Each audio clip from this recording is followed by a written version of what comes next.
Hey everybody, welcome back to the Seeing Things shop. Today I've got a couple utensil handles that need to be replaced, and I've never done it before. So I'm going to walk through it to see if we can't get you enough information so you feel comfortable doing it at home, and we'll probably learn a couple things in the process.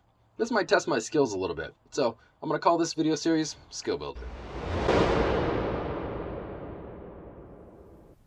Here I've got a bottle opener and a spatula. Both handles have been well used and are ready for replacement. I'll start by removing the handles completely and cutting off the pins. Next I'll take the existing handle and trace it to use as a cutting template for the replacement pieces. I'm not too worried about being precise with these cuts because I'm going to shape the handles after anyway.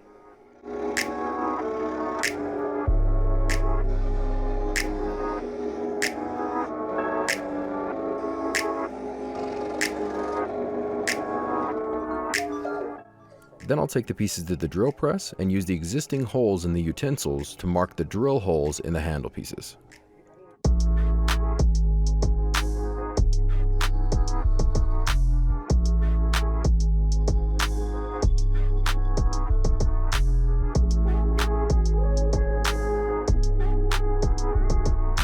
Also, I'll take a little bit of time to scuff up the metal with some 120 grit sandpaper to make sure that the epoxy will form a lasting bond. So I'll mix up some 5-minute epoxy, I'll put the handle in place and make sure all the edges are flush when I clamp it down. We're going to do the same process with the spatula, which requires me to drill out the holes a little bit to fit the pins. I'll take the piece to the sander and shape the parts that I won't be able to get to once the handle is attached, then I'll cut the slot for the tang. Once again, I'm using the utensil piece to mark the drilling locations through the handle.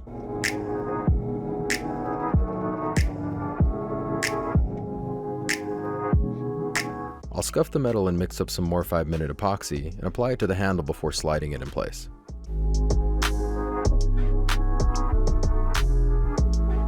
Then I'll clamp it and wait 24 hours for the epoxy to cure.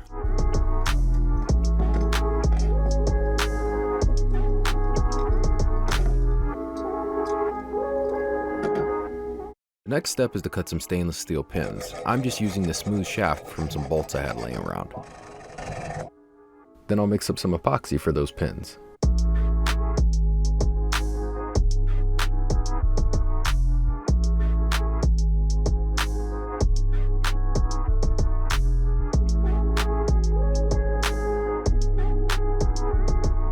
And this is where I made a mistake.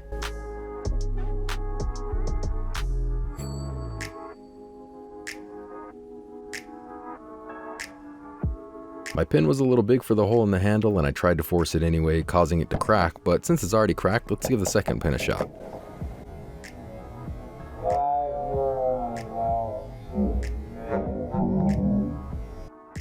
And with one handle broken, I'm really encouraged to put the pins in this spatula. Well, let's see how that goes.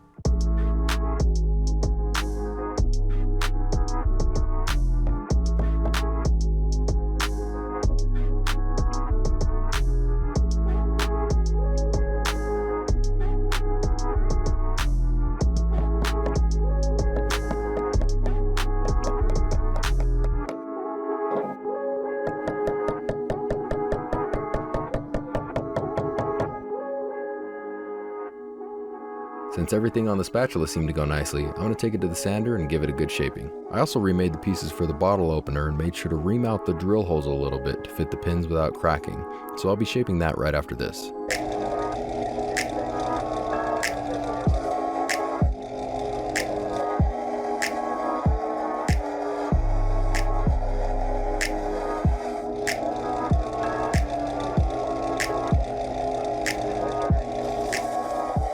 And now I decided to make a big mess trying to be cinematic while pouring the boiled linseed oil all over my workbench.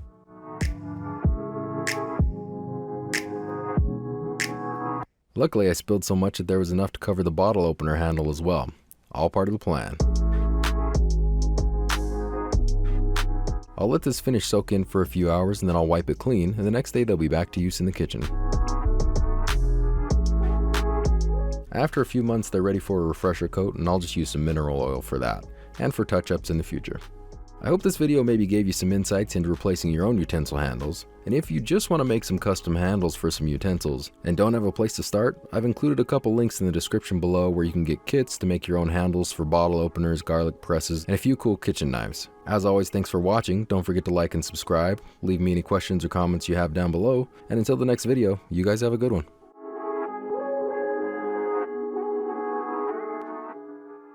Come on, join me in the video. What do I do with my hands? What do I do? Hey everybody, welcome back to the Seeing Things Shop. Hey the spatula, just... Alright, okay.